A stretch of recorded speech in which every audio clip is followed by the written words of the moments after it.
ओम शांति।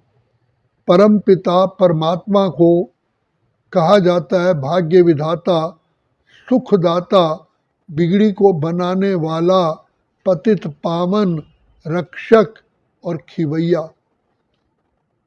अब आप सोचिए कि जब पतित पावन है, बिगड़ी को बनाने वाला है, रक्षक है, तो आज मनुष्य आत्माओं की रक्षा क्यों नहीं होती?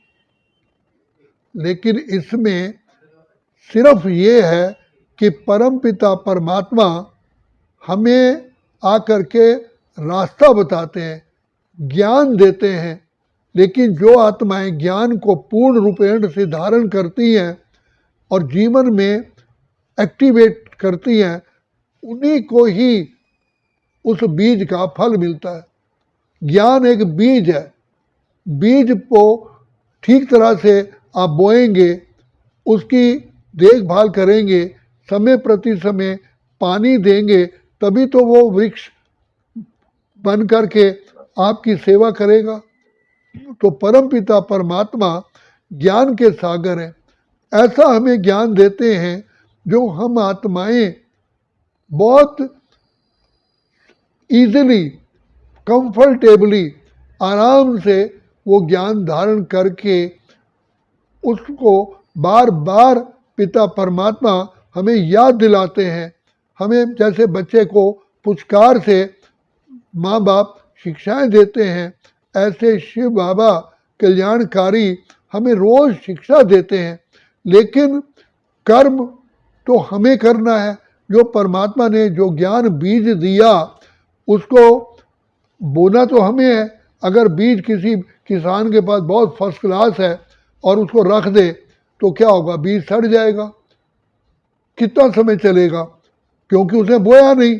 इसी प्रकार परमपिता परमात्मा ज्ञान के सागर ऐसा ज्ञान देते हैं जिससे प्रेम, सुख, शांति, आनंद, खुशी, पवित्रता प्राप्त होती है। इसलिए पहले परमात्मा ज्ञान का सागर है, तभी प्रेम का सागर है, आनंद का सागर है। इसलिए कहा जाता है नॉलेज इज लाइट। एक तो नॉलेज अंधकार को दूर करती है। समझ जिसको कहा जाता है, जो समझदार नहीं होता है उसे कहते हैं भाई ये तो अंधकार में है। तो ज्ञान को ही समझदार और दूसरे शब्दों में प्रकाश कहा गया। तो परमात्मा पिता आकर के हमें ज्ञान का प्रकाश देते हैं, समझ देते हैं। तो उस समझ पर हम चलने से ही अपने आप ही ज्ञान स्वरूप, प्रेम स्वरूप, आनंद स्वरूप, शांत स्वरूप, शक्ति स्वरूप बन जाते हैं। हमारे अंदर सर्व कलाएं आ जाती हैं। जीवन जीने की कला, बोलने की कला, चलने की कला, रहने की कला, संसार में व्यवहार की कला, एक दूसरे से संबंध निभाने की कला, किसी बात को कर्म एक्टिवेट करने की कला। तो ये सारी तभी कहा जैसे चंद्रमा की 16 कलाएं होती हैं तो फुल मून होता है।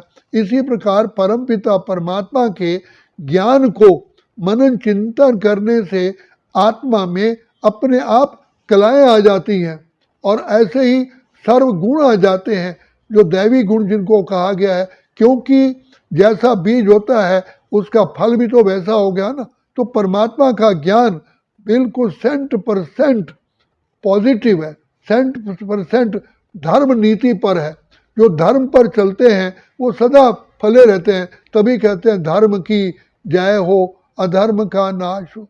इस सृष्टि का जो वास्तव में उत्थान भी धर्म के ऊपर होता है। धर्म माना मर्यादाएं, धर्म माना रूल्स एंड रेगुलेशन, धर्म माना सत्यता। सत्यता ही दूसरे शब्दों में धर्म है, असत्यता ही अधर्म है।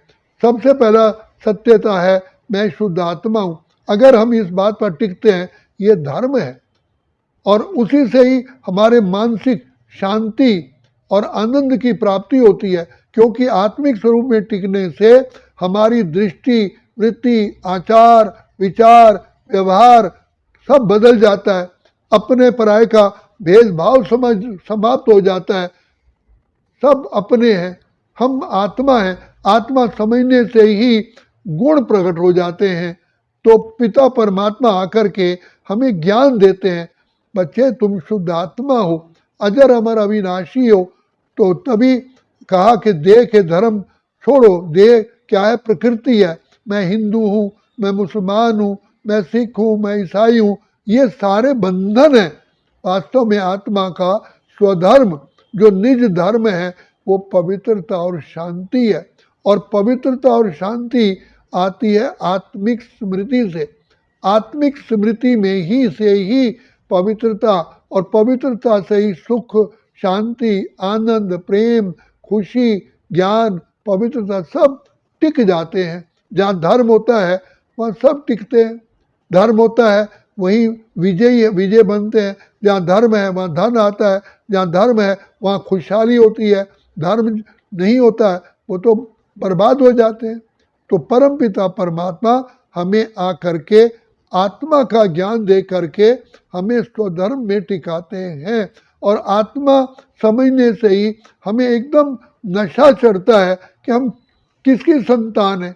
मेरा पिता ऊंच से ऊंच सारी सृष्टि को रचने वाला, जो सागर, भंडार और दाता है, जो कल्याणकारी है, पतित पावन है, मैं ऐसे पिता की संतान हूँ जो दया का सागर है, प्रेम का सागर है, आनंद का सागर है। और फिर दूसरी बात यह है, दया भी कहाँ करनी है, कितनी करनी है, कैसे करनी है, वो भी परमात्मा ज्ञान देते हैं। क्योंकि ऐसा नहीं कि आप किसी छोटे बच्चे पर दया करके उसको, वो बच्चा नहीं पढ़ना चाहता तो आप दया करो, वो रोने लग जाता है, मैं नहीं पढ़ता तो आप दया कर दो, मत पढ़ाओ। लेकिन नहीं, दया भी जहाँ कहा जाता है ज्ञान समझ के अनुसार दया करो। अगर आप किसी व्यक्ति को जो किसी गंदी आदतों में पड़ा हुआ है और भूखा मर रहा है, आप उसको पैसे देते हो, वो क्या करेगा? वही फिर गंदी आदतों में इंडल्ज हो जाएगा। तो आपका दिया हुआ पैसे से ही अकल्याण हो जाएगा। तो इसलिए परमात्मा कहते हैं तो सबसे पहले मैं तुमको ज्ञान देता हूँ। ज्ञान देने के बाद ही, जैसे माँ बाप बच्चे को पढ़ा लिखा करके अपनी प्रॉपर्टी की चाबी देते हैं, इसी प्रकार परमपिता परमात्मा भी हमें ज्ञान स्वरूप बना करके ज्ञान पर चला करके फिर सुख, शांति, आनंद, प्रेम, खुशी, पवित्रता ये प्रॉपर्टी देते हैं। नहीं तो प्रॉपर्टी नहीं मिलती है। और प्रॉपर्टी मिलते हुए भी जिन बच्चों को माँ बाप प्रॉपर्टी देते हैं और उनको समझ नहीं होती है, तो माँ बाप की प्रॉपर्टी कुछ ही समय में बर्बाद कर देते हैं। इसलिए शिव बाबा आकर के सबसे पहले हम आत्माओं को ज्ञान देते हैं। तो ज्ञान दिया, तुम आत्मा हो, तुम अजर अमर अविनाशी हो, ये देह तो तुम्हारा वस्त्र है, तुम ब्रह्मलोक के रहने वाले हो। तो जैसे ही हम अपने को आत्मा समझते हैं, हमें अपना घर याद आता है, अपना स्वधर्म याद आता है, अपना पिता याद आता है, अपने गुण याद आते हैं, अपनी मर्यादाएं याद आती हैं। तो आत्मा के ज्ञान आने से ही पिता परमात्मा ने ये ज्ञान दिया, हमें ज्ञान दे करके समझदार बनाया। तो समझदार बना करके ही जब समझदार बनते हैं तभी हम ईमानदार, वफादार, फरमान बरदार, आज्ञाकारी ये बनते हैं। और फिर हमारी आत्मा की हमारी इतनी उन्नति होती है, हम इतने योग्य बनते हैं, सर्व गुण, सर्व शक्तियाँ, सर्व वरदान हमारे अंदर आ जाते हैं। आज मनुष्य चाहता है कि मैं जीवन में परिवर्तन लाऊं, लेकिन परिवर्तन कैसे लाऊं? तो परिवर्तन लाने की कला, इस सृष्टि पर राज्य करने की कला, प्रकृति पर राज्य करने की कला। शरीर तो सबको मिला हुआ है, लेकिन कोई शरीर का मिसयूज करते हैं। तो पिता परमात्मा की आत्मिक स्मृति में रहने से और पिता के परमात्मा याद से सर्व कलाएं आ जाती हैं, सर्व गुण आ जाते हैं। तो आत्मा सदा के लिए अपने भाग्य को बनाती है। इसलिए भगवान को भाग्य विधाता कहते हैं। भाग्य विधाता का मतलब ये है कि भाग्य बनाने का वो हमें रास्ता बताते हैं, हमें दुआएं भी देते हैं, हमें प्यार भी करते हैं। कोई भगवान है, भाग्य ऐसा नहीं है कि बरसात की तरह बरसेगा। तो जो आत्माएं ज्ञान स्वरूप बनती हैं उनके ऊपर भाग्य बरसता है, उनके ऊपर आनंद की वर्षा होती है, सुख की वर्षा होती है, खुशियों की वर्षा होती है, पवित्रता की वर्षा होती है। तो इसीलिए शिव बाबा आकर के हमें रोज़ रोज़, जैसे शरीर को भोजन खिलाने से, फल और दूध लेने से शरीर तंदुरुस्त होता है, हेल्दी होता है, ऐसे ये ज्ञान सुनने से ही, ज्ञान को धारण करने से, ज्ञान को जीवन में लाने से आत्मा बलवान बन जाती है, सर्व कला समृद्ध बन जाती है और फुल मून की तरह चमकदार बन जाती है। अच्छा, ओम शांति, ओम शांति, ओम शांति।